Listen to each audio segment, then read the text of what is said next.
Faculty of Humanities, the Honorable, the Head of Magister Linguistics Department, the Honorable Parn Puksapan, our beloved speaker for tonight, and the Honorable Bapak David Seko, our beloved colleague, and also the second speaker of today's this night seminar.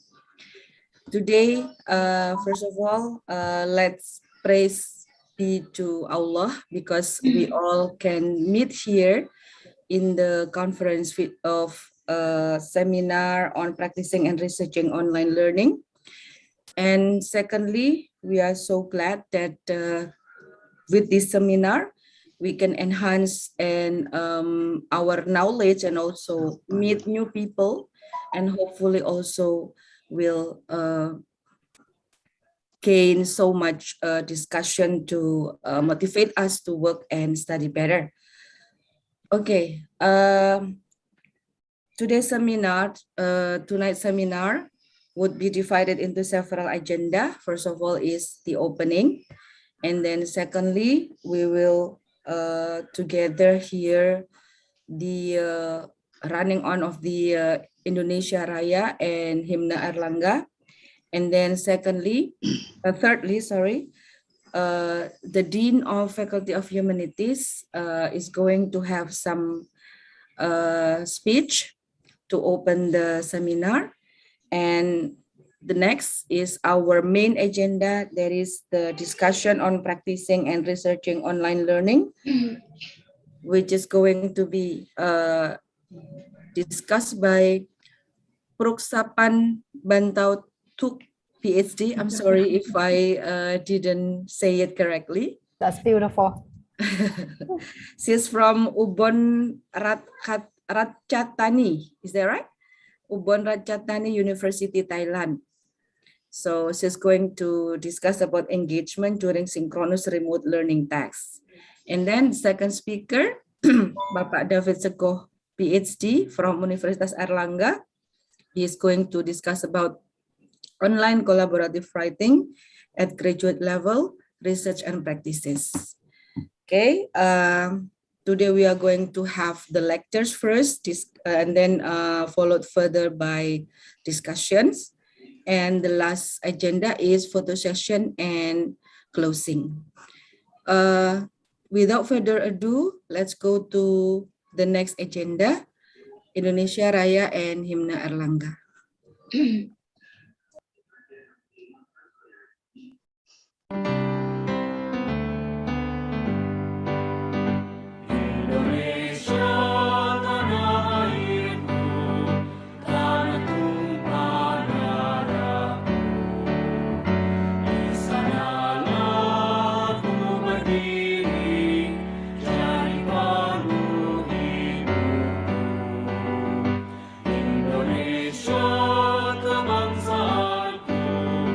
Bangsa dan tanah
Okay, that is the our anthem and also university hymn.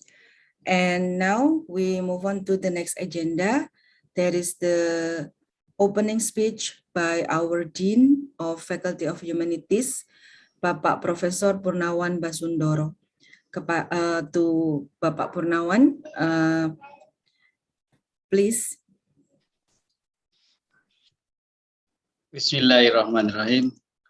Assalamualaikum warahmatullahi wabarakatuh. Good evening, ladies and gentlemen. Thank you to each and every one of you for being here evening at this Zoom. It is such an honor for me to speak on behalf of the Faculty of Humanities, Airlangga University. I welcome the participants of the seminar on practicing and researching online learning.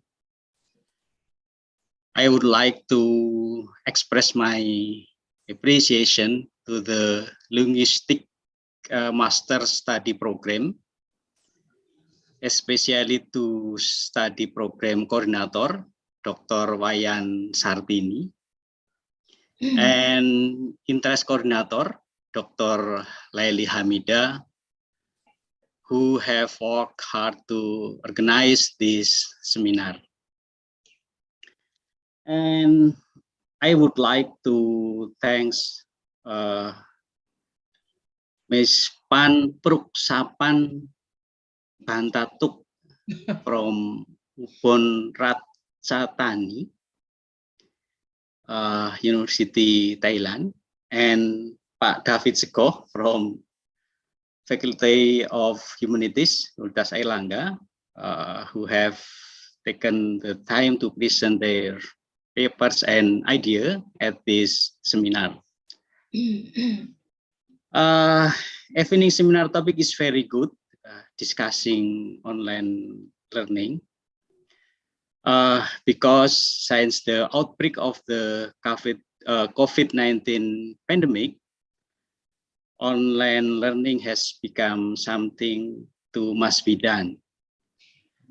And implementation of online learning is not easy. Sometimes there are technological and cultural barriers. However, it must still be implemented. The issues of online learning will be discussed in this evening seminar. And well, I do not want to take too much of your time.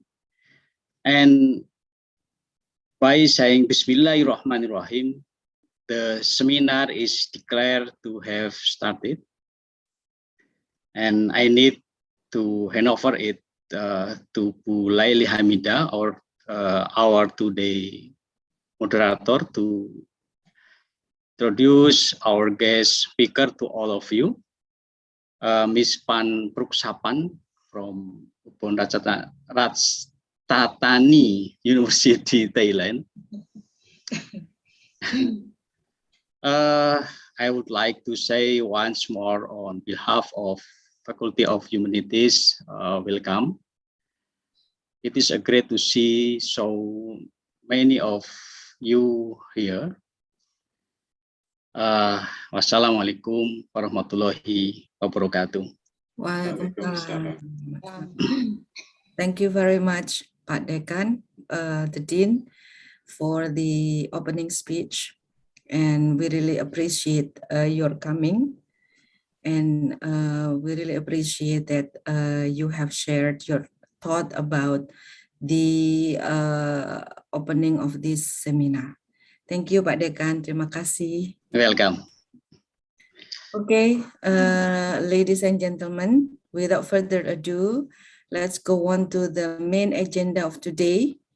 That is the seminar and discussion on practicing and researching online learning.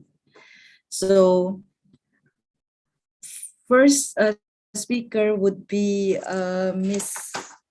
Pruksapan Bantatuk PhD from Ubon Ratchathani University, Thailand. She's going to discuss about engagement during synchronous remote learning tasks.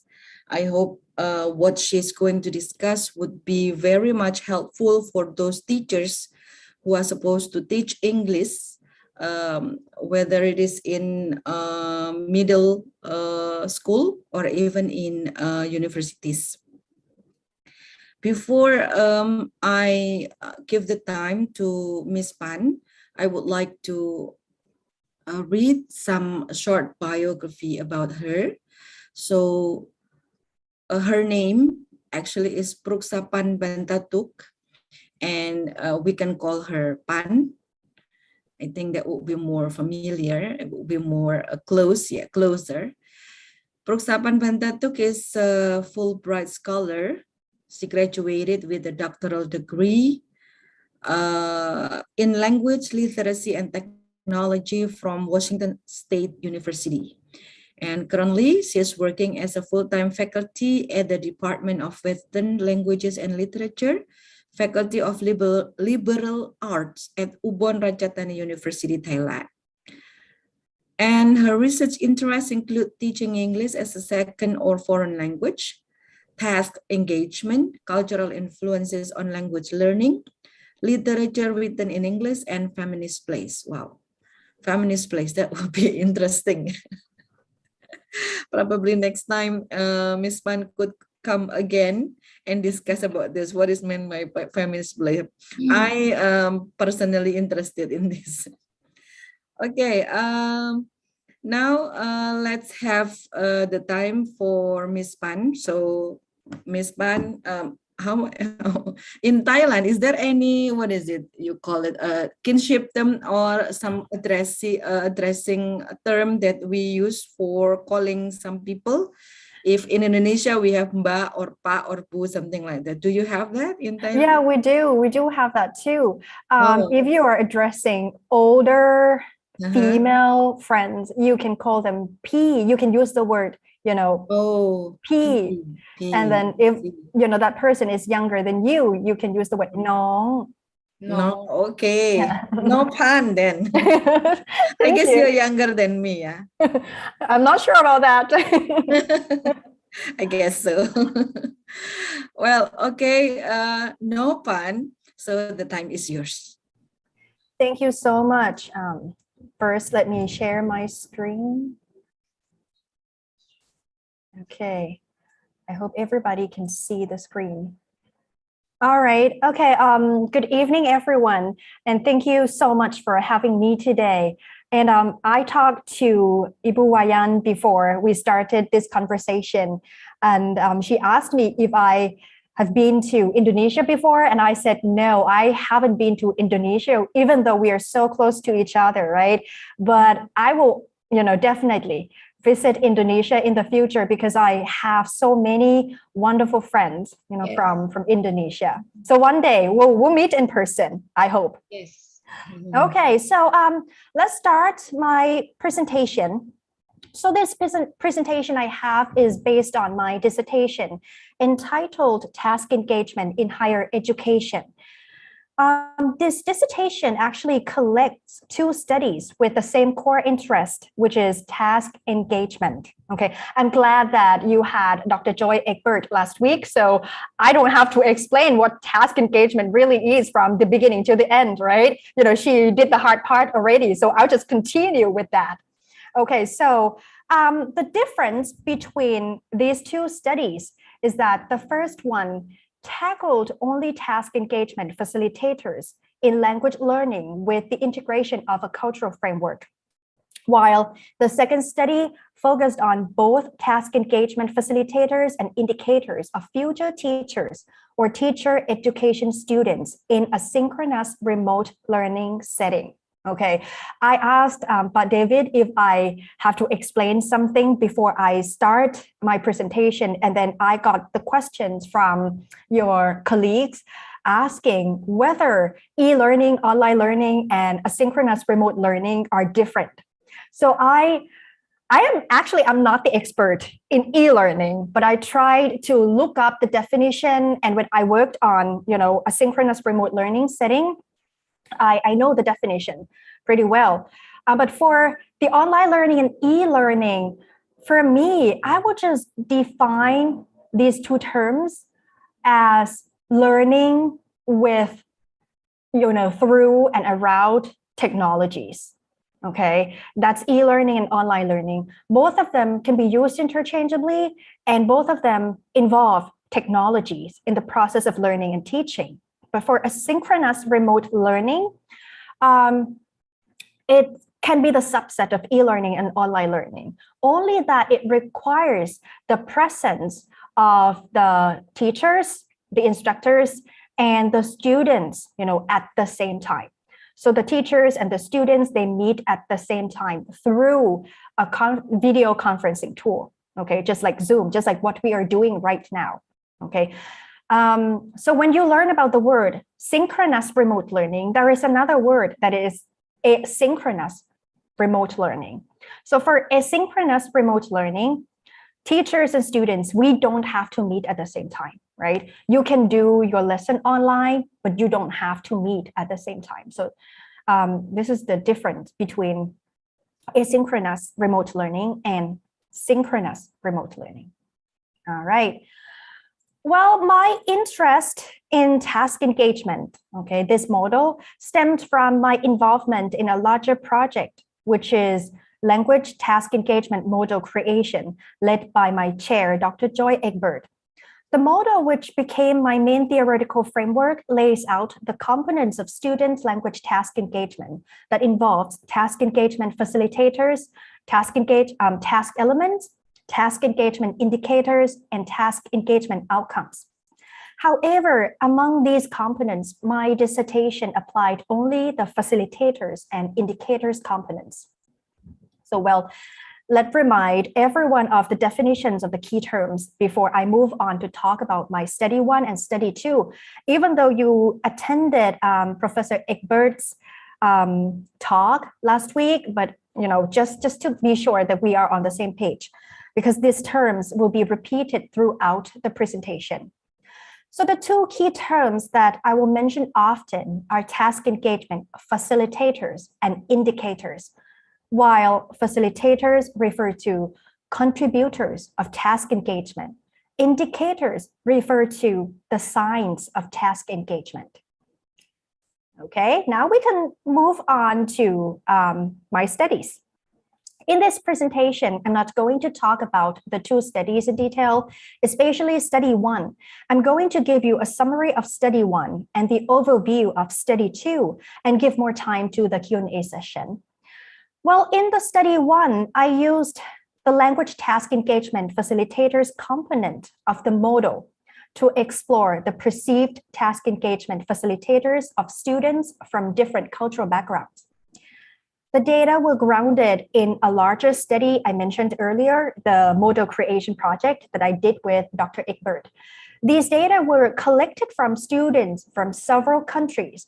So when I first saw the data, I had the idea of integrating a cultural lens to take a look at students' task engagement and their preferences for engaging tasks. The idea was from the diversity of the data and also from my experience in teaching international students. I recognized that my students were engaged in tasks similarly and differently. So I wanted to know whether students' cultural backgrounds could influence their perceptions of language task engagement facilitator or not. Therefore, I integrated a cultural framework into the study. The framework I used is the Inglehart-Walsall cultural map of the world. It is used to categorize the participants and also explain possible cultural influences on their behaviors. Well, using language task engagement model to analyze the collected data, study 1 shows that, in general, the 3 most indicated task engagement facilitators by the participants were authenticity, social interaction, and interest. In other words, the participants were engaged in language tasks that are connected to their real-world experience, allowed them to interact with other people, and gave them positive feelings. Okay, and that is the summary of my study 1. Now I will move on to my study 2 of this dissertation.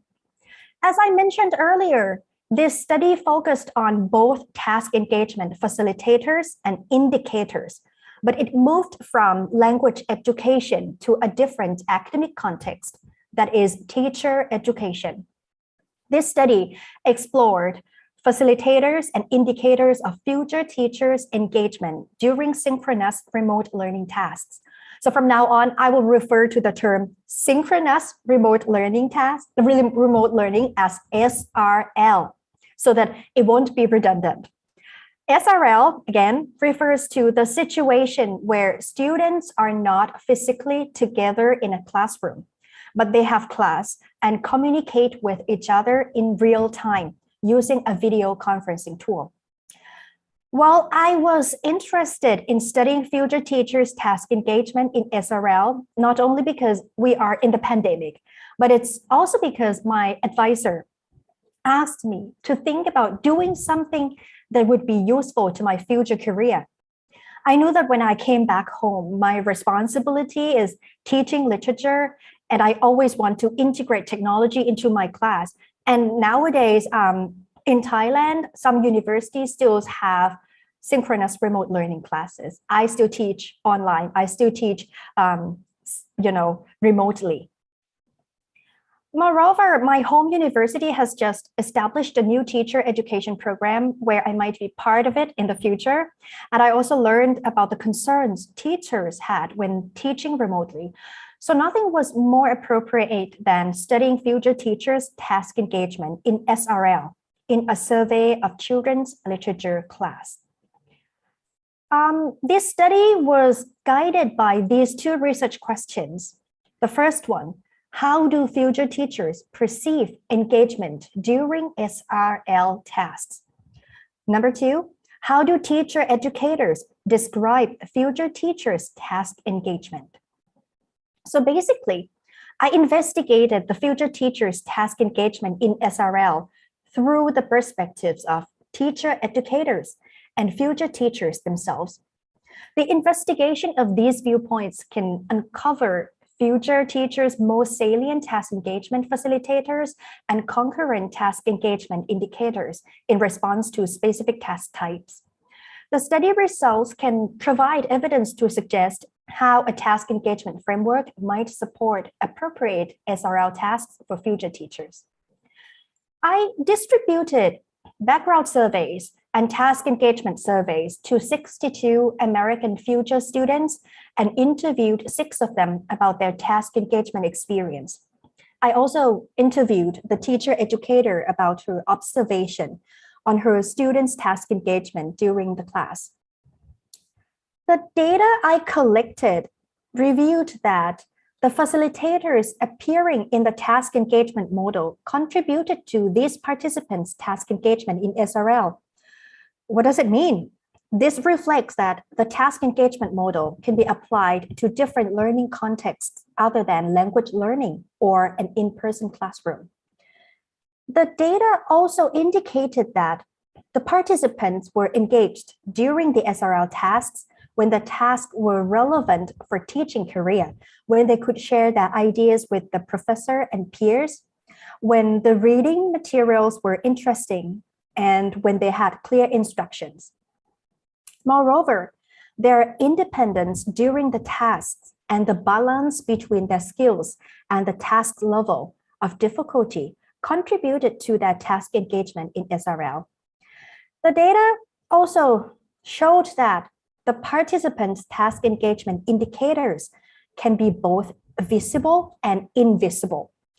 Typing in a chat box or sharing their thoughts orally was their visible indicator. You can see them. But when the participants didn't do any of these things, they could be engaged cognitively. It means probably students still thought about the tasks, but they didn't show it. From doing these 2 studies, I learned several things. For example, the availability of technology can influence how teachers create engaging tasks in SRL. In other words, teachers might create tasks based on the technology they have. For instance, teachers might assign a small group discussion task because they use the Zoom application that has the breakout room feature. If they use other tools that don't offer this feature, they might not create tasks that involve small group discussions. I also learned that to create engaging SRL tasks, teachers might have to integrate several instructional tools. Maybe only Zoom application is not enough. Maybe you need to, integrate Google Slides, Google Document, or Padlet, where the students can share their thoughts on, the Padlet board, and they can see, what each other is writing at that real time. Another thing I learned was that the details of authenticity for students from different academic contexts might be different. For example, language learners may find communication tasks authentic, when future teachers might find tasks embedded with teaching strategies authentic. So if the teachers know what is authentic to their students, they can integrate that to the tasks, and they can explain authenticity to the students. Those students could be engaged in those tasks regardless of the learning settings. My experience from doing these two studies led me to think about some topics for my future study. And maybe some of you here are thinking about what to do next, for your study. I can give you some ideas. You can adapt, or apply my ideas here. So the first idea that came to my mind is, about Thai students' task engagement. You can think about Indonesian students' task engagement too. My second study showed that the 6 task engagement facilitators contributed to students' task engagement.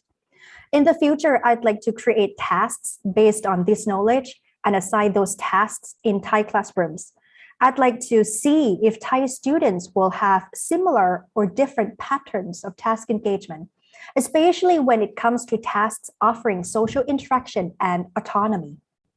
It's because literature says Thai students could be more passive than American students.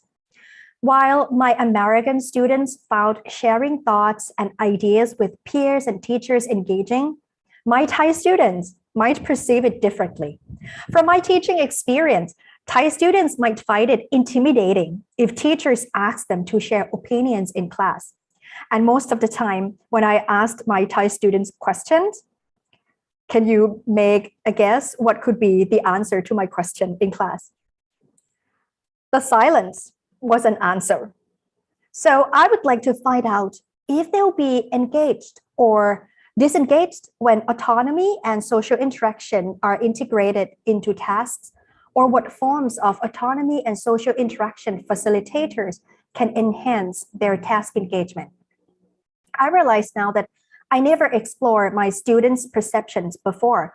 So basically, I knew my students from my own perspective that could be different from their perspectives.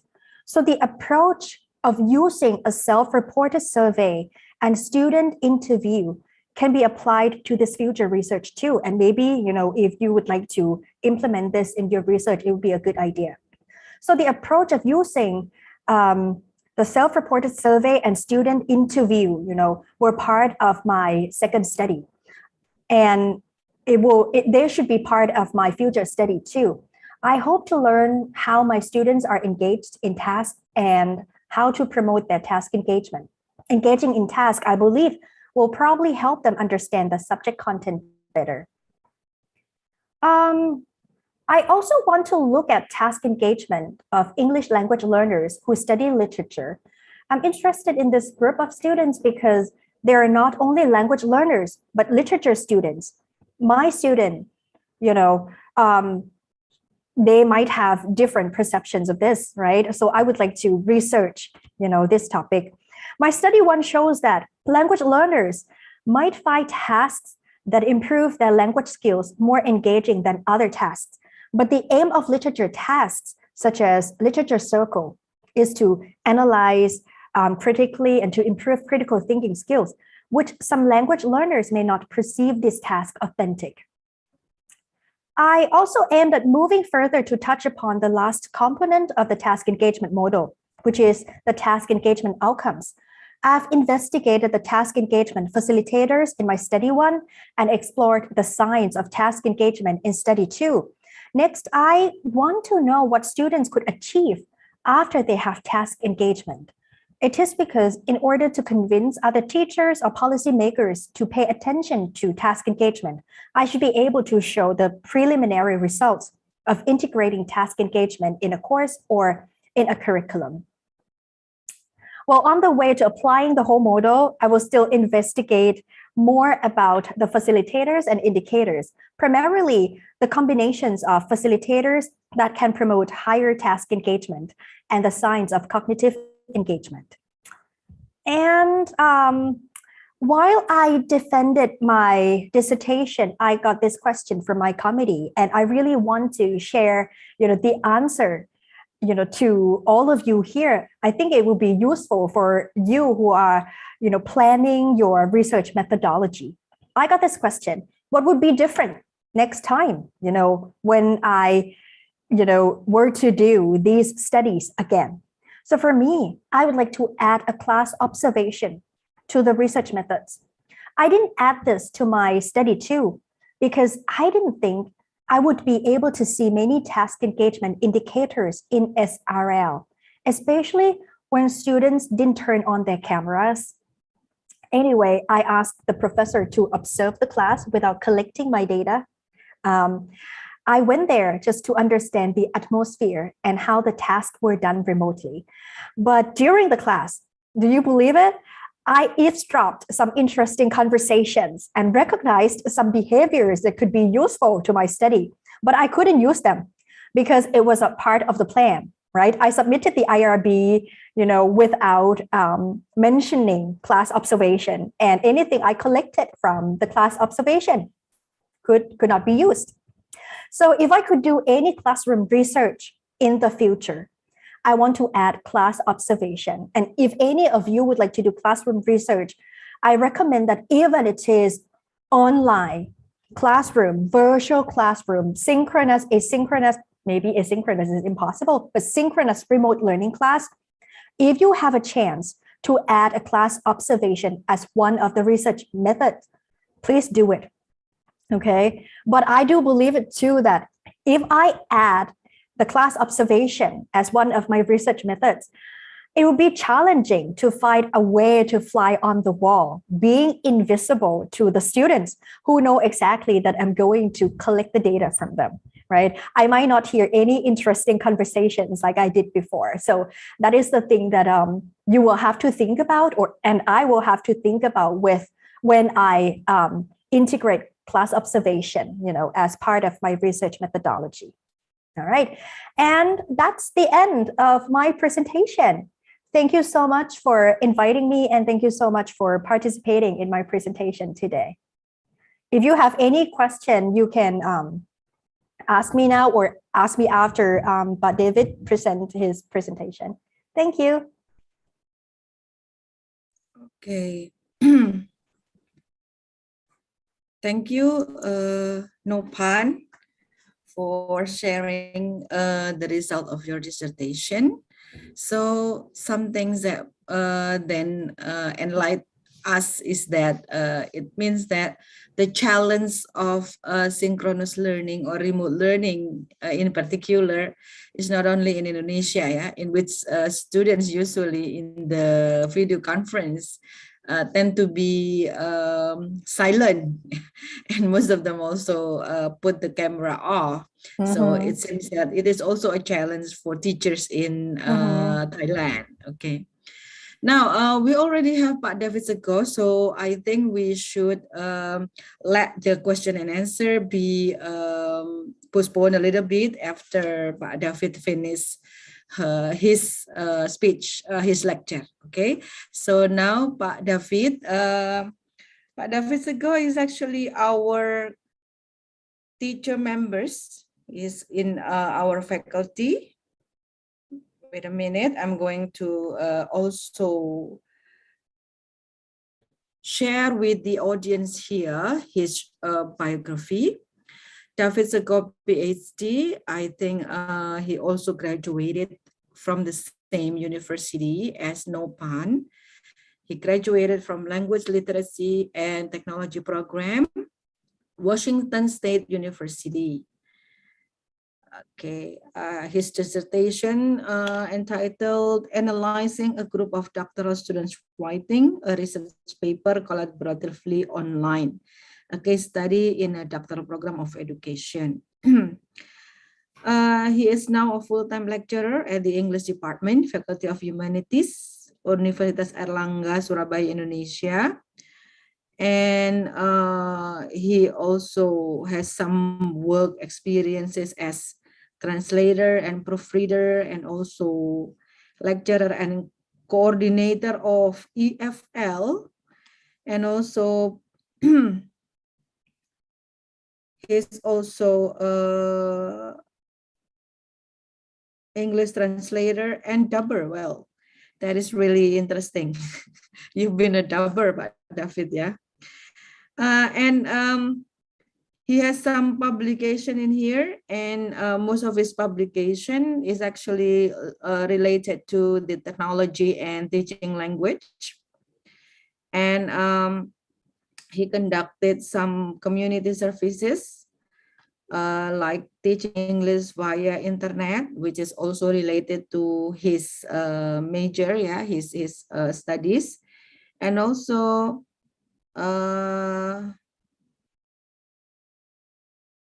he has been the international office. At that time, you were the head once in 2016, yeah, Pak David, yeah. Okay. 2014 Oh, to 2014. yeah, 2015. Yeah.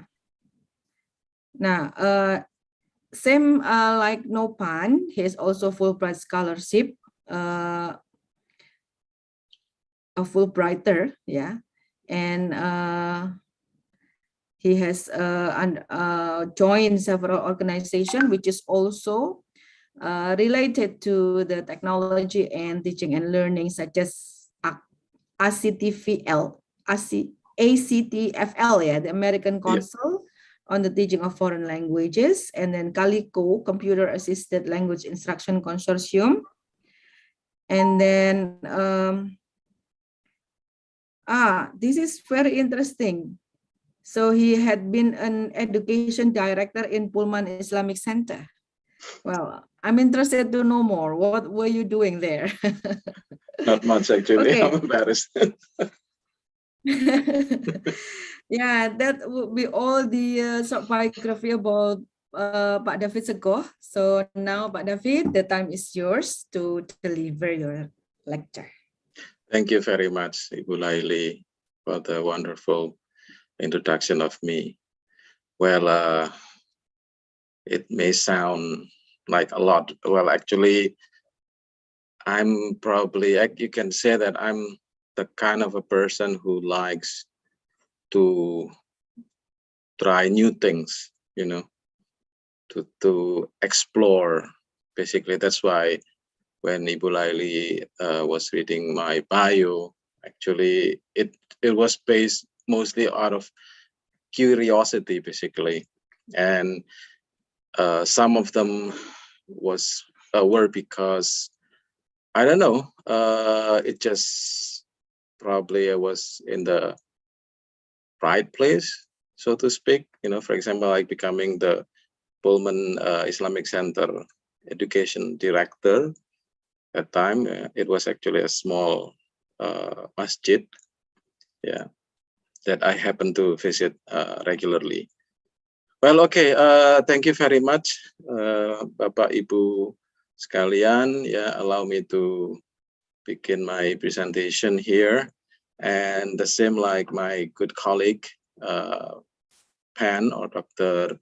Pantautuk, you know, I have known her since 2018, and I can guarantee you that she is an amazing person, you know.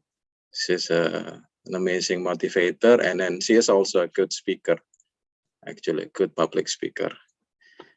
Okay, let me share my screen.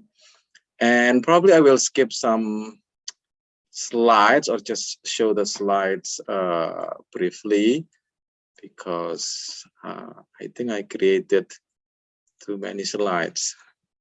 My weakness, please forgive me for that. Okay, so the title is Online Collaborative Writing at Graduate Level, Research and Practices.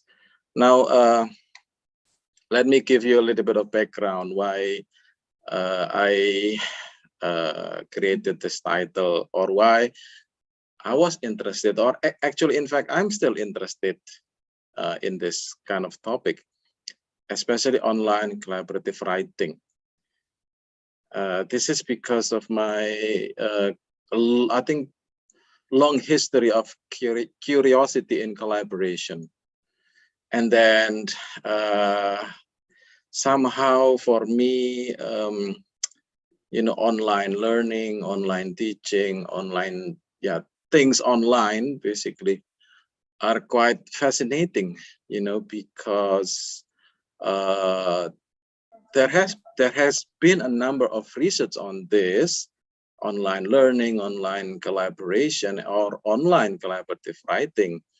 But apparently, from my digging out, there are still a lot of gaps here. Okay, and then if we take this in the context of Indonesia, the gaps are even more. And as you know that this is also the right time, because apparently if you are in the academia in Indonesia, the demand for faculty members, for lecturers to write, to write in journals, to write, to publish, basically, is getting bigger and bigger. And then at the same time, if I'm not mistaken, please correct me if I'm wrong, we are also asked to collaborate, right? If I'm not mistaken, there are a lot of research schemes that ask you to collaborate with other people. And then, as you know, that because of technology, this collaboration can be done online. So that's one condition. And then another condition, well, graduate level, master's or doctoral, right? A lot of writing, a lot of academic writing. So yeah, that's triggered my interest, actually. So I'm gonna talk a little bit about the two studies, just like Ben, the two studies that I conducted, and perhaps some practices in this graduate level collaborative writing. Okay, let me start with this now. Yeah, a little bit of warning. Okay, so who is in this condition or has been in this condition? When you wrote your proposal, yeah, it's like you are drawing a beautiful horse, right? A lot of details, looks so realistic.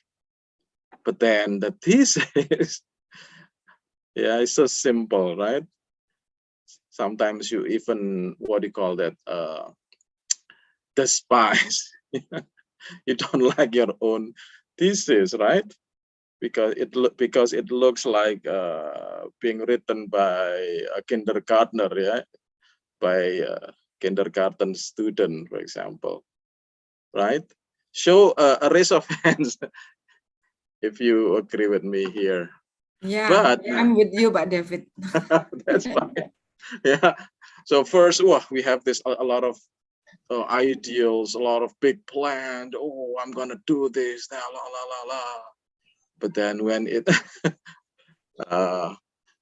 in the process, yeah, it turns out that it was a lot more difficult, a lot more challenges, yeah, and the consultations and everything. It's so tiring, right? But now there's a but here.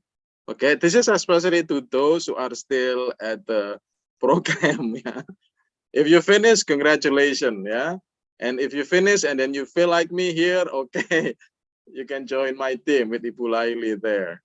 Okay, but if you are still in the process, remember this, guys. There is no perfect thesis. Okay, it's useless if you are looking for that perfect thesis. Couldn't agree more. That's right. The best thesis, ladies and gentlemen, my colleagues, is a finished thesis. Okay, yeah, let's get it done. Finish it. Okay. So if you are, for example, more than 2 years in the program, yeah, do your best, finish it. Okay. Now, let me then start. There have been a lot of studies, actually, especially by Claire Atchison here. So she focuses on graduate doctoral writing, yeah, especially doctoral writing groups. Now, in many universities, both in English-speaking universities like in the USA, for example, or even maybe in Indonesia, somehow graduate or doctoral students are expected to have already mastered the so-called academic writing skills, right? Now, the fact actually, according to Phillips, and this is also supported by Lay and Hu, the fact said the opposite. Many graduate students are not ready. Yeah, are not ready with academic writing skills. They have to struggle a lot through their graduate programs, actually. And now add this fact with the condition that is happening to international students whose first language is not English. Yeah, and there is this so-called double or even triple socialization. Okay, first you have to finish your either dissertation or master's thesis. Second, you have to familiarize yourself. You have to be familiar with the academic discipline, with the genre, with the, what do you call that, the register, yeah, of the discipline of the program, for example, with the style of the program. Okay, and then you have to, thirdly, you have to adapt. And this happened mostly with international students, yeah, coming from a different cultural background. They have to adapt with a totally sometimes different academic culture and, of course, language. Yeah. So the fact of the matter is actually a lot of graduate students, especially international ones, are struggling with their academic writing skills. Okay, let's read this statement by Atchison and Karen here. So for both doctoral students and academics, so we can also put master students here, a strong publication record is indispensable for either securing certification, establishing an academic career, for promotion, grants, you know, yeah, dana penelitian, awards, and privileges, yeah. Those who can publish a lot, usually, you know, they are considered to be in a higher position, right? But despite the rhetoric to the contrary, higher education institutions continue to reward academics who publish over those whose contribution may be in teaching, maybe in administration, or service to the community. So as you can see here, the condition is, you know, when you publish a lot, it seems that you have a higher position than if you excel in teaching, in, you know, administration, yeah, structural positions, or even when you serve the people, the community, you know, community services. So at all stages, the ability to write well and develop and maintain a strong publication output is a fundamental literacy for academic success. Still, this is happening not only in English-speaking universities, but also in non-English-speaking universities, perhaps like in Indonesia, for example. Okay, that's why again, according to Edgison and Guerin there, and some other writers who focus on this topic, graduate writing groups are actually considered to be one of the best ways, yeah, for students to improve their academic writing skills. And the forms can be a lot, actually, especially now, you know, it can be done virtually, yeah, besides doing it physically, you know, face to face, for example. So it can be in the forms of boot camps, can be in the form of retreats, okay.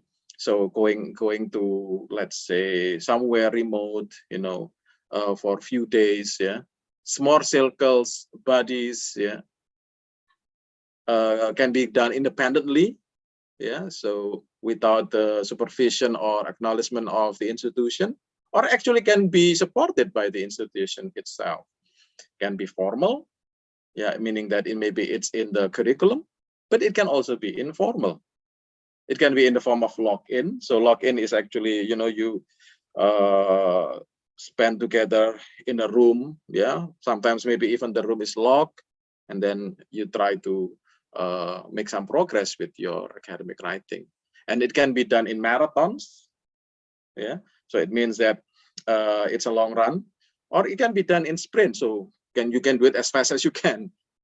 Now, there have been a lot of benefits for doing this so-called graduate writing groups. First, you can learn to write for the academia.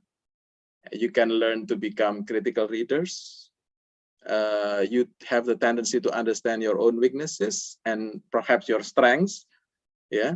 And then you can somehow transfer the strengths, yeah, to others in the group. And then, of course, you can learn how to negotiate, yeah. So the techniques of negotiation, because sometimes the group dynamics are so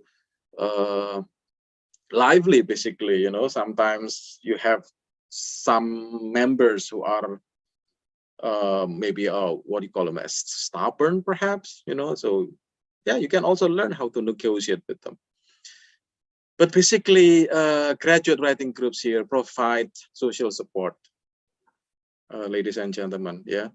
Because I don't know if you are with me here, you know, graduate or doctoral final steps. So when they have finished all the classes, yeah, and then maybe they have finished their proposal, can be a very lonely journey, yeah, because you don't go to classes anymore, you don't meet your classmates, you rarely meet your friends, can be very lonely. Okay, and then the last and but not the least is it can help students focus on their objective. So that's basically why I'm interested in researching this. And maybe let me go through the two studies that I conducted fast, yeah, and then perhaps we can discuss after that. So first, the title is like this, and for this first study, I use this so-called online collaborative learning by Linda Harrison, 2012. So Linda Harrison here divided online collaborative learning into these three things here, the so-called idea generating, idea organizing, and intellectual convergence. So first, students in one group, for example, yeah, they are in the process of generating ideas. And then after the process finishes, they move on to how to organize these ideas. And when these ideas have been organized, it is expected that these ideas can be merged or can be converged, can be united, and the final result is probably here, the one on the right side here. And this actually can be done with the role of not only a teacher, but also a moderator or someone in the group that can moderate the process of this, what do you call that, learning, online collaborative learning here. And then, of course, this can also be affected by, for example, experience, the inputs that they get early on, and the community at large here, as you can see. Yeah. So the right community can also contribute to the success of a particular group. Okay. Yeah, so online collaborative learning by Linda Harrison here is actually part of the so-called constructivism theory. And it is also called collaborativism. So it's also known as, so OCL is also known as collaborativism, that emphasizes on discussions, questioning, brainstorming, sometimes debating ideas, and of course, engagement. And again, like I told you earlier, the role of the so-called teacher, moderator, or facilitator is crucial for the group to move on. Okay. Now, this is based on this idea that 21st century learning should be different from 20th century learning. In the 20th century, learning was mostly didactic or static. So teacher always has the correct answer and students must accept. But 21st century learning should be fluid. It should be about developing understanding. It should be about identifying problems and solutions. And later on, of course, coming up with a consensus. So the question is here, what's the role of technology? Okay, so this is the results that I got. Yeah. So besides the so-called intellectual convergence in idea generating, idea organizing, there is also the so-called social discourse. So those three things, in the intellectual convergence, idea generating, and idea organizing, according to Harrison, belong to the so-called intellectual discourses. Yeah, and then within these intellectual discourses, there is also the so-called social discourse, and social discourse is divided into community building, social engagement, and user satisfactions. And if all these elements can be found, let's say, for example, in an online focus group discussion, on online forum, and so on, something that is conducted online, online collaboration, then eventually it will lead to this so-called intellectual convergence, and intellectual convergence will produce the so-called final position, actually, all the results. Okay, so yeah, according to Harrison, social discourse maintains and generates social nature and value among the members. Yeah, it's basically, it's like the oil. It gives the oil that can make the wheel turn, actually. And then intellectual discourse or discourses indicates learning, the presence of learning, growth, and mutual understanding among the members. Online collaboration, though, is not without contradictions among the members, as they experience double socialization or even triple socialization there, just like I told you before. And their ability to make use of the available online tools is worth investigating. So that's why I asked, what's the role of technology? It turns out that technology is an inseparable part here. So the way the members use the available online tools actually determines the success of the group. Okay, so let me move on to the second study then. Besides using online collaborative learning theory by Linda Harrison, there is also another theory that probably hasn't been used a lot in this field, online collaborative writing, actually. So that's why I decided to use this theory. Yeah, so there have been some theories used, for example, to look at how graduate students, including doctoral students, did academic writing, but none has used activity theory to look at the so-called doctoral writing groups or graduate writing groups done online. So basically how they use the technological tools. Some have looked at it, but not in the graduate level. So for example, I found one done on undergraduate level, and then another one probably a master's program, but not on doctoral programs. Okay, so activity theory, just to introduce it to you. Yeah, this is quite what do you call it? Complex theory actually, and then I forgot. One researcher called it as a hidden gem. Yeah, it's a permata yang tersembunyi basically, because this originated in Russia. So it was from Russia. Some psychologists there, like Vygotsky, if you remember Vygotsky. So he actually created this. So there have been 3 generations so far.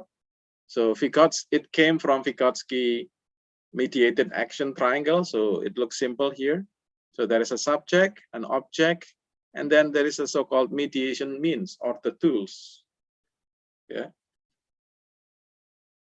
So an interaction between an individual and their activities are supposed to be mediated by tools or by prior knowledge. And then the second generation, another Russian guy, Russian scientist named Leontiev. Yeah, according to him, there are more elements in it.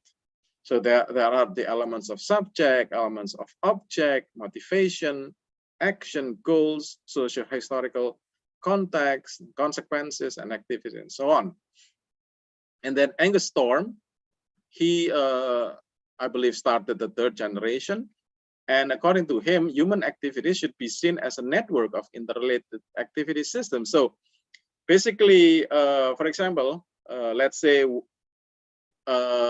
doctoral writing group, if we consider it as one activity system, there are some other activity systems that are influencing this doctoral writing group activity system.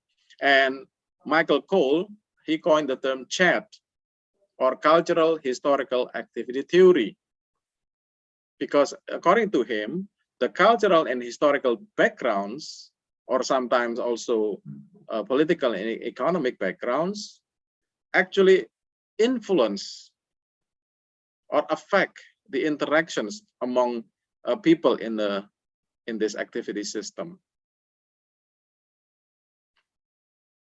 So cultural here means humans cannot be disconnected from their cultures, and that everything they do has cultural nuances and is related to culture. And historical signifies that cultures are always based on histories and they change over time.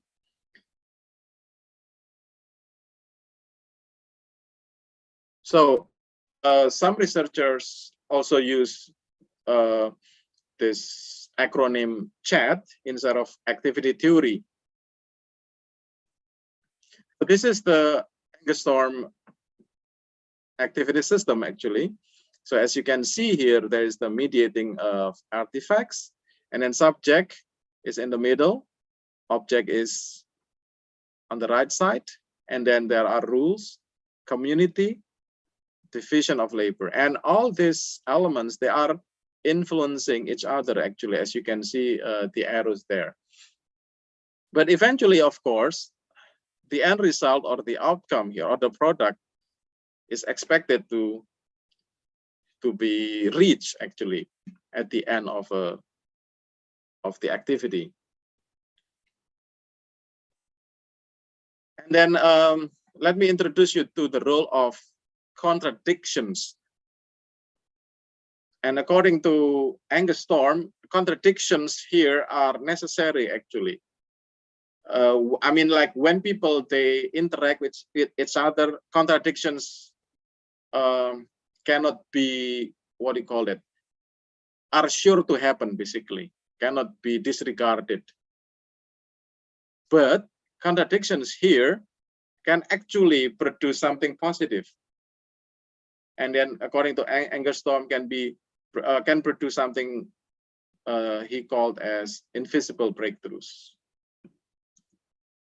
Yeah, there are 4 levels of contradictions: primary, secondary, tertiary, and quaternary. Primary is within the element. Secondary is between different element in one system. Tertiary is between the same element but with another system, and quaternary basically with one system, the whole one whole system with another one whole system actually. So these are my research questions. I think I will skip this one.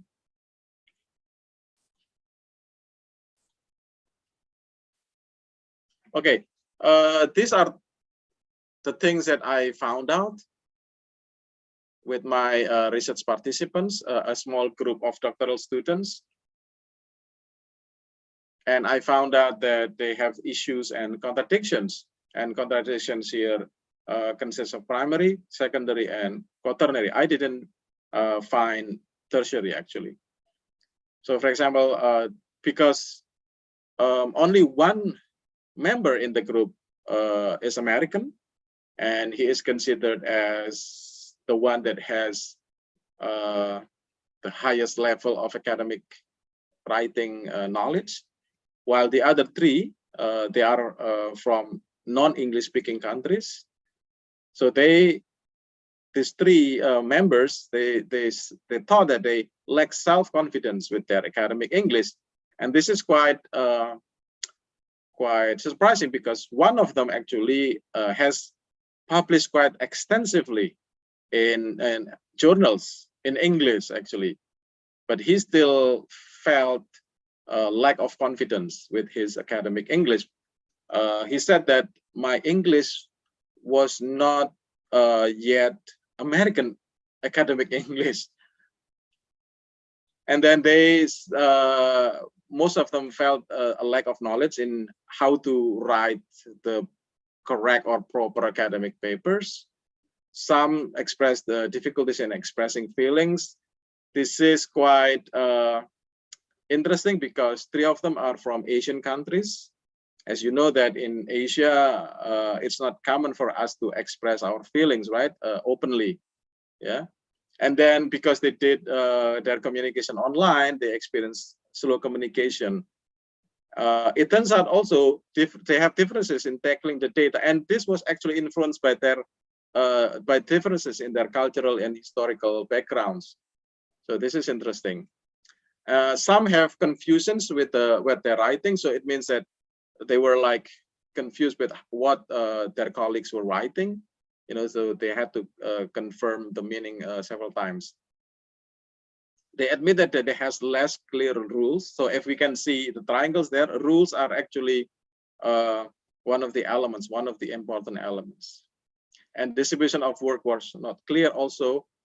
And this one, they received tough feedback from a professor actually. And we can consider this as another system.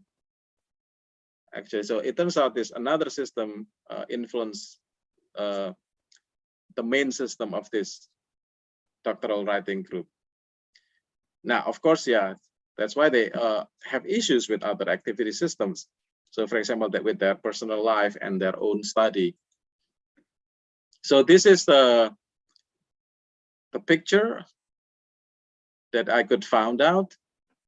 You know, you can see that in the middle, this big triangle here is the doctoral writing group activity system, and then they have their personal life, and then they have their doctoral studies. So they were struggling to with their own studies to finish, but at the same time they were trying to exist. They were trying to prove themselves that they are able to produce an academic paper, actually, word publishing. These are their experiences that I found out. And it turns out, and again, like I told you before, that contradictions actually could result in something positive.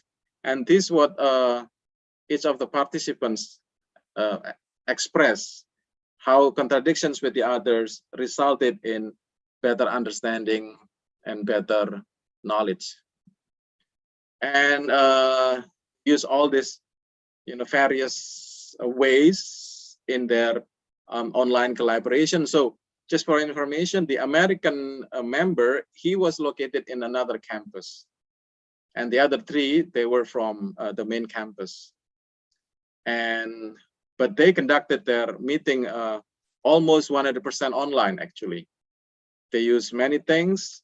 If eventually they found out that using Zoom, for example, was the best way. And then also having their manuscript in one file using Google Docs is also the best choice, rather than, for example, exchanging the file via emails, with Microsoft Word. Okay, conclusion then. Yeah, again, so with my first study, I found out that both intellectual discourse and social discourse occurred, that through the online communications.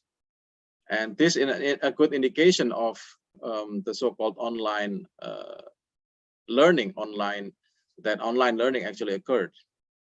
And then with activity theory, for example, although the group experienced contradictions and many problems, they still managed to finish their paper. And according to some research in activity theory, the ability to produce, or the ability to get an outcome, basically, it's an example of the so-called expansive transformation of learning. And I would like to give some suggestions, for example, to those who are interested in this. You can find out about on similar online collaborative writing groups in Indonesia, if any, for example. And perhaps also it will be interesting to look at how, for example, either academicians or students in Indonesia collaborate with their colleagues overseas, for example. And then I also suggest that doctoral or graduate programs consider establishing the so-called writing groups because of the reasons that I explained earlier. And I think that's it from my presentation. Thank you very much. Matur suwun, syukron. Syukron jazilan. Jazila. Yeah, but David, thank you very much for sharing. I couldn't agree more to what you have shared with us tonight, this night. I mean, this evening. Yeah, surely the travel of the journey of graduating here is a lonely road. Yeah.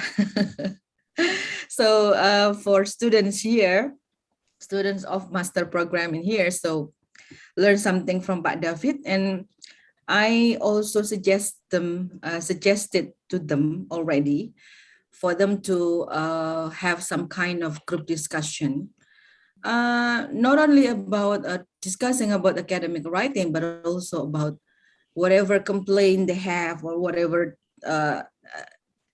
in their minds during the journey of writing, because writing a thesis or dissertation surely is like you are pregnant with ideas, right? A lot of ideas, a lot of things in our mind, and we couldn't even, it's like something that is going to burst out in any time. Yes. Okay. Thank you, Pak David, for the wonderful presentation. Now let's see, we come to the next agenda. There is the question and answer. Here from Miss Esther Tejo, there is already a question for Nopan. Dear Pan, did you involve both oral and written task engagement in your study? If yes, are there any interesting findings related to oral SRL task and written task? Okay. I suppose Pan already also read the questions. Yes. All right. Thank you so much for the question. Yes, the class I observed, or the class I collected the data from, the professor integrated both oral tasks and written tasks, right? So for example, in a literature circle, the professor would ask the students to be in a breakout room, and then they would discuss with each other, the questions given by the professor, and then they typed the answers onto the Google document first, and then after that, they would join the main room. They would go back to the main room, and then the professor would ask them to report their answers, okay, to the big class. So this one activity involved both, speaking and writing.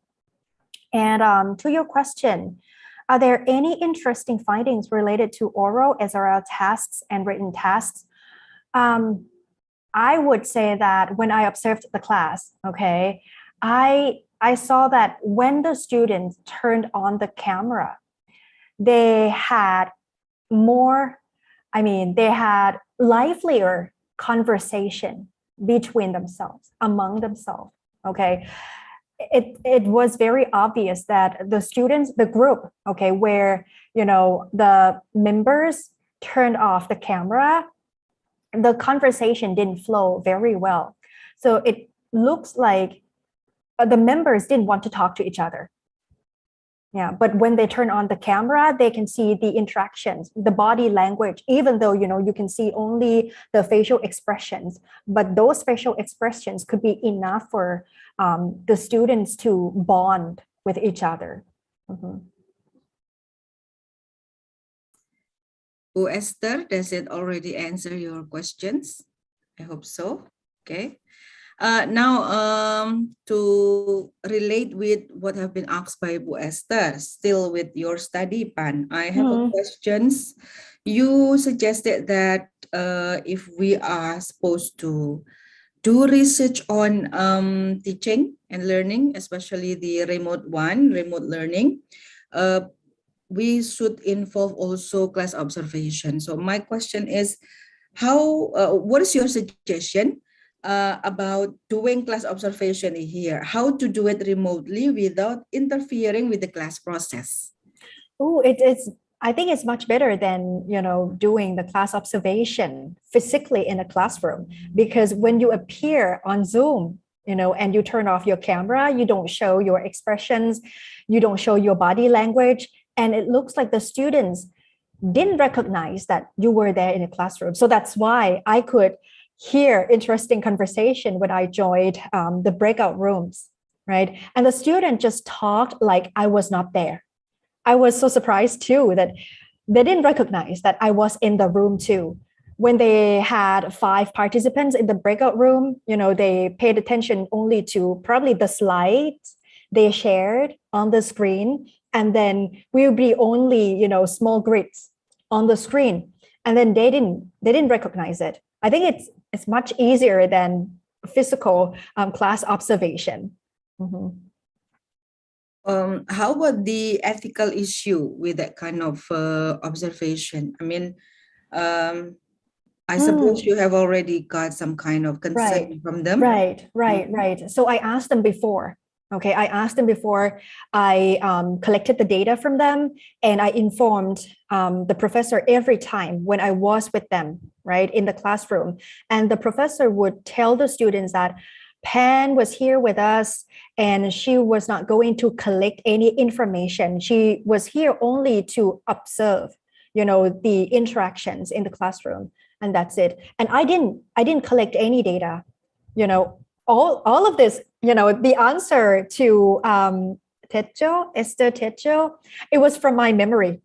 Yeah, I could remember it, and I could not delete it. I don't know how. I could not delete it. But then, I didn't record video or voice, nothing. Why did you choose that? I mean, is it not allowed to make any recording?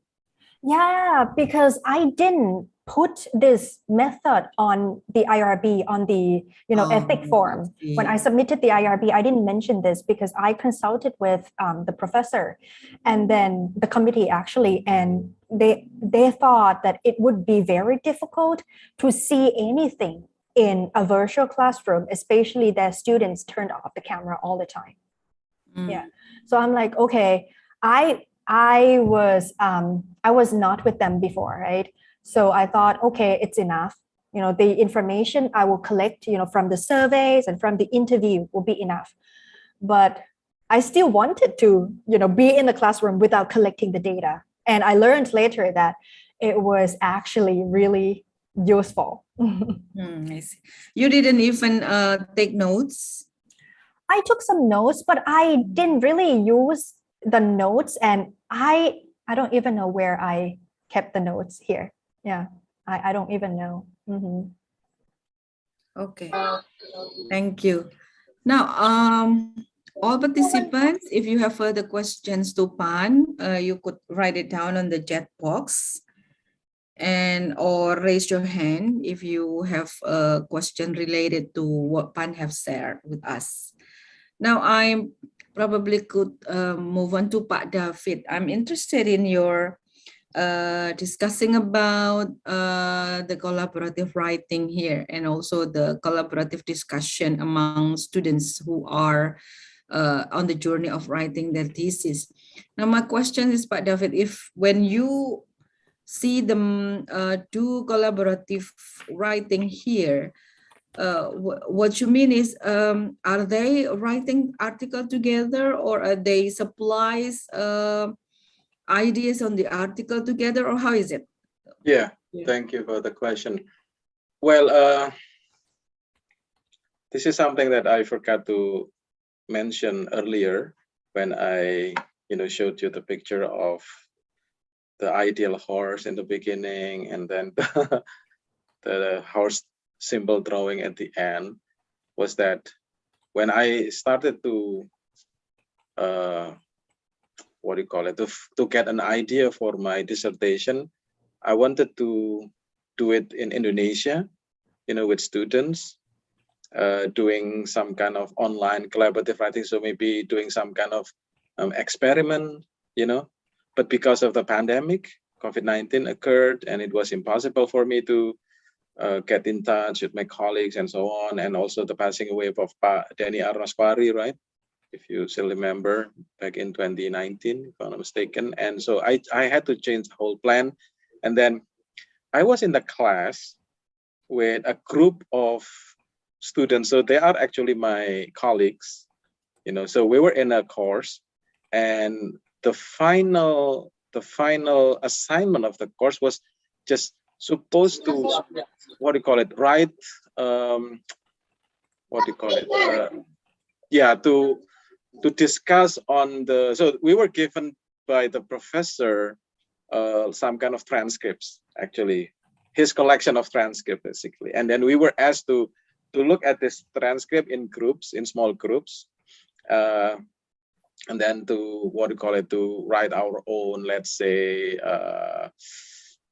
angle or our own opinions, our own ways of seeing the transcript.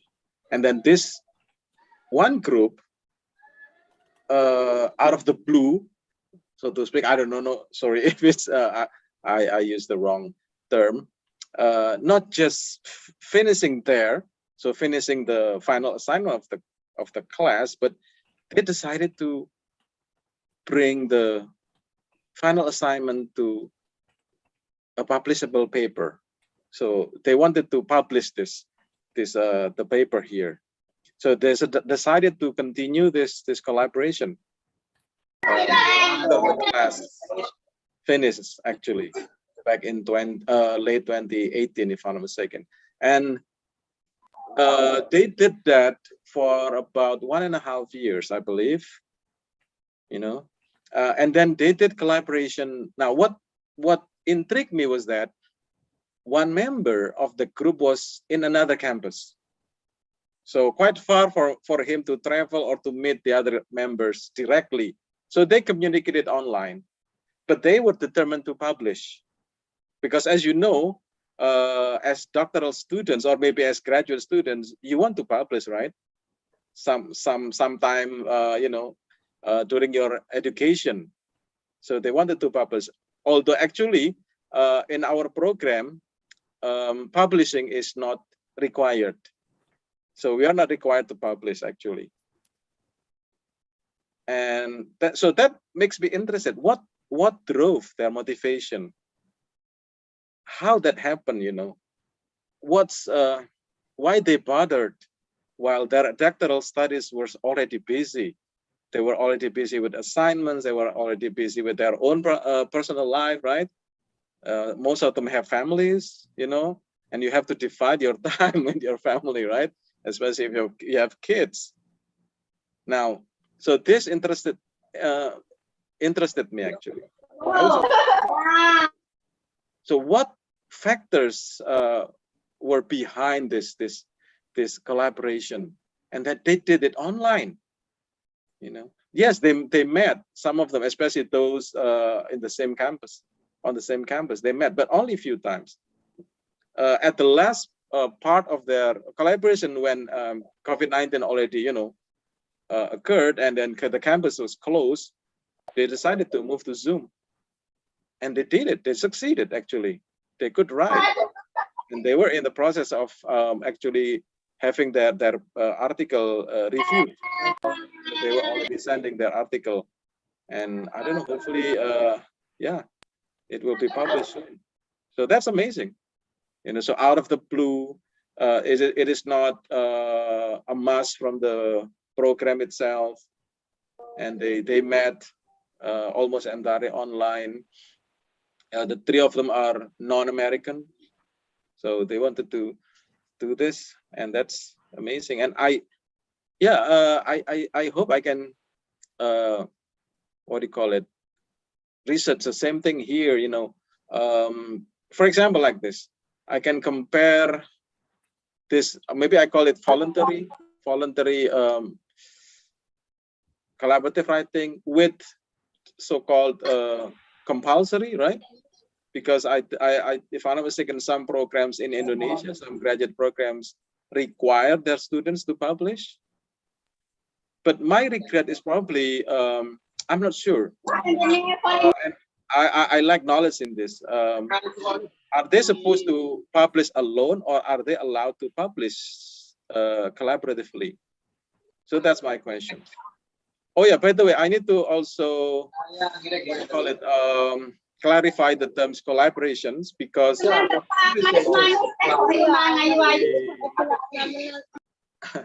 some researchers actually separate the terms collaboration with cooperation. So collaboration, and the difference between collaboration and cooperation is that, sorry, cooperation, you work together, but you do your part.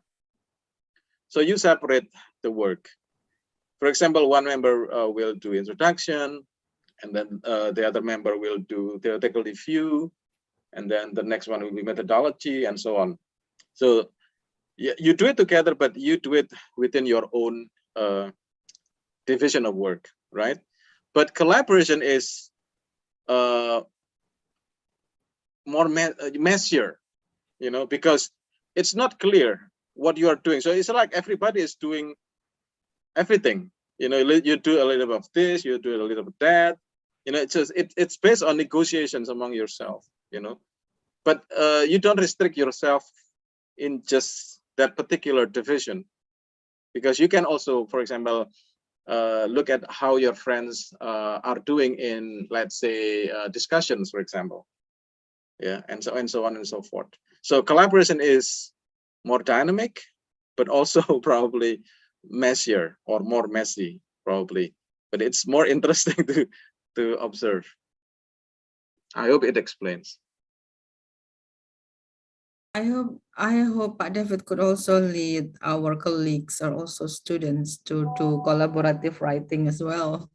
I've been wanting to do that actually, honestly, Bu Walaili, yeah. But Yeah, you know, yeah, cultural, historical backgrounds also influence, right?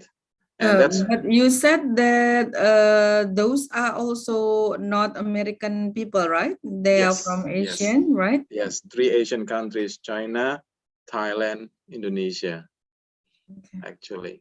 So yeah, probably we should do some kind of a breakthrough for the Asian culture. That's right. That's right. Yeah, but the Asian thing that I saw here, the typical Asian thing is no direct confrontation, basically. You know, like no direct argument. You're wrong. You're, you know. While in American culture, it's what do you call it? It's easy to say, hey, you're wrong. You should do this, for example, right? Yeah. But in many Asian countries, you tend to circle around, you know. And one particular member, he's from Indonesia. When he disagreed, he said he liked to said, "What do you mean by this?" So instead of saying you're wrong, he said, "What do you mean by this?" Or example like that.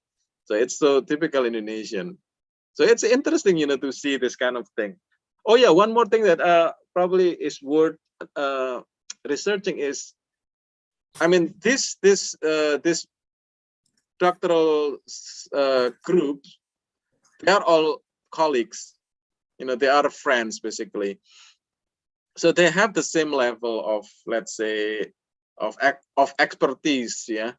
Even though maybe they consider their American friend to have like better knowledge in academic English, yeah. Now, an interesting research would be, an interesting piece of research would be, for example, what if you are collaborating with, let's say, your supervisor, or let's say your your boss, or basically like that. What would happen, you know, in the context of Indonesia, for example? Because, you know, in Indonesia, we are not supposed to, you know, criticize, let's say, so to speak, our superior, right? For example, like that, or our supervisor. So is quite interesting to research as well. Okay. Thank you, Pak David. Now, we still have 5 more minutes to go before the final session. Is there any questions from the audience? So I'll provide more opportunities for students and audience participants to raise questions. If there is no questions, then probably last thing that I would ask Pan is that here Pan wrote about what she learned from her study is it would be useful to assign roles to each member in the breakout room. Probably you could share with us what kind of activities that you provide students to engage them in the teaching, in the learning, in the breakout room. Pan? No, Pan? Okay, so the activities that you can do is that you ask them to use the Dr. Seiko's technique, collaborative writing. You ask them to work together, okay? And when they have to work together, it means they will have to talk to each other, right? And then that's how you can observe their engagement too. When you hop from one breakout room to another, and when you see that they talk to each other, you can be, and they are with the task you assign them, you can be sure that now they are engaged. Mm-hmm. Okay, great. Wait a minute. Miss Esther Tejo write something here. Assigning one student to write down is a good idea, but I wonder if students have different perception towards oral and written task engagement. Yeah, exactly. I think this is just what is it? A comment on your study, Pan, I guess. Yeah, maybe you could say something about this. Yes. Let's see. If students have different perception towards oral and written task engagement. Actually, I don't know if we have oral and written task engagement. So you mean that how the students are engaged in a written task or an oral task, right? I think that's what Esther means. I do believe so, and it depends a lot on the students' personality and the bond among them too. You know, I observed the American students, so they didn't have so much problem about speaking the language, right? So they could talk to each other using English language without problem, right? But the problem would be that they were grouped with the friends they didn't want to work with. That was the problem. So I saw that the teacher, the professor in that class, you know, she created the breakout room where the students can choose which room they would like to participate, right? Free breakout room, okay? Choose based on the topic you would like to discuss, okay? And in terms of writing, I haven't seen the professor assigned a synchronous remote learning writing task. Mostly they will just assign, you know, offline task to the students. Mhm. Okay, thank you, Pan. That would be a great Yeah, suggestion. and actually I got, you know, a new research idea from Esther. Yeah. Yeah, Thank you, that's Esther. the point of seminar, yeah. So we could have new insight, new enlightenment, and so on and so forth. Yeah. And Ben, you can collaborate with Esther and allow me to investigate it. That would be nice. That would be nice. Yeah. Bu Esther ini dari mana? Kalau boleh saya tahu, Ibu Esther? Dari WM. Iya, saya dari Widya Mandala itu. Ya, Iya. Ibu. Terima kasih Bu Esther sudah datang. Ya, Bu Ayan, terima kasih undangannya. Saya belajar banyak dari seminar ini. Thank you, Yeah. Pan. I got an Thank you so idea about another research that I can do. That's very interesting. You're welcome. Ya, terima kasih Bu Esther untuk partisipasinya.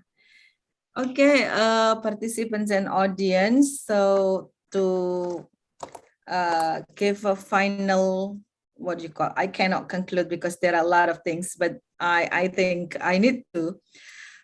One thing that I could say is that to engage students, yeah, in whether it is in online learning or e-learning, asynchronous or synchronously, and to make those graduate students not to have a lonely journey. One thing is the same. Yeah, there is something that we should do. That is collaboration, and I guess Pak David, it is related to again Vygotsky's theory of social interaction. So his theory about zone of proximal development, which actually is closer to what you are talking about, media and tools, subject and object, and then the media and tools. Vygotsky stated that social interaction is actually the process of agent and then receiver and then agent again. So once you become an agent, you and the other time, then you become the when we have become the agent, the persons who receive what we are transforming is actually not passive but also doing something. So that is actually the basic of human social interaction, whether it is engagement, whether it is about finishing our dissertation or thesis. We need people to help us, and we need social interaction, which as Vygotsky said about scaffolding, so helping each other and also learning from each other. Okay, that would be all that I could summarize from our today's seminar. Thank you very much for all of your participation. Thank you very much, Pan, for your sharing and your willingness to be with us to this evening. Sorry, and also Pak David, thank you for sharing about what you have found from your dissertation. This is very enlightening, and I hope everyone have benefited something from this evening seminar. And I hope that after we are enlightened by this seminar, we could work, study, and collaborate better. Thank you very much. Probably that would be the last session. So before we close the seminar, please, everyone, open your camera because we are going to take some photos to have memory of today's seminar. But Pan, I hope that this would not be our last meeting. This is the hope first, not. and I hope it would not be the last. So I Mhm. hope that we could meet again and discuss further again with you together and all of the participants here. Okay, Mas Obed, are you ready for the pictures? Sorry, I'm not on proper code, so the other can open the camera for the slide 1, 1, 2, 3.